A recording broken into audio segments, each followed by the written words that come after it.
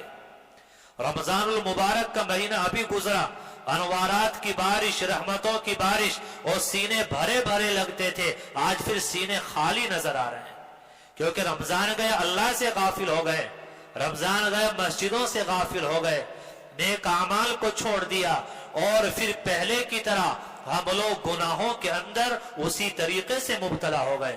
میرے بھائیو، ایک جانور بھی اپنے نقصان کو سمجھتا ہے، لیکن آج ایک مومن اپنے نقصان کو نہیں سمجھتا. آپ گاڑی سے، بائک سے آپ سفر کر رہے ہیں، یا آپ گاڑی سے سفر کر رہے ہیں، آپ جا رہے ہیں، راستے میں کوئی کتا بیٹھا ہے، بلی بیٹھی ہے، سچ بتاؤ جب آپ آئے گی وہ کتا بیٹھا رہے گا یا اٹھ جائے گا؟ کیونکہ وہ اپنے نقصان کو سمجھتا ہے، اگر بیٹھا رہا تو چوٹ آ جائے گی، وہ کتا بھی وہاں سے اٹھ جاتا ہے. لیکن ہم لوگوں کی حالت ہی ہمیں پتا ہے کہ گناہ کرنے سے اللہ ناراض ہو جائے گا، گناہ کرنے سے کاروبار کی برکت ختم ہو جائے گی، اور گناہ کرنے سے اگر ہم نے معافی نہ مانگی جہنم میں جلنا پڑے گا. تو نقصان کو جانتے ہیں، لیکن نقصان کے جاننے کے باوجود ہم اپنے آپ کو اس نقصان سے بچا نہیں پاتے. تو اصل ان چیزوں سے اپنے آپ کو بچانے کی ضرورت ہے. مولانا رومی رحمت اللہ علیہ نے ایک واقعہ ذکر کیا ہے. فرماتے ہیں کہ دو چور چوری کرنے کے لیے ایک گھر کے اندر داخل ہوئے. اس زمانے میں ماچس، آگ جلانے کے یہ انتظامات نہیں ہوتے تھے. فرماتے ہیں کہ پتھر کو پتھر پر رگڑ کر آگ جلائی جاتی تھی. تو فرماتے ہیں کہ دونوں چور جب گھر کے اندر داخل ہوئے تو انہوں نے آپس میں مشورہ کیا کہ دیکھو، اگر مالک اٹھ گیا، مالک بیدار ہو گیا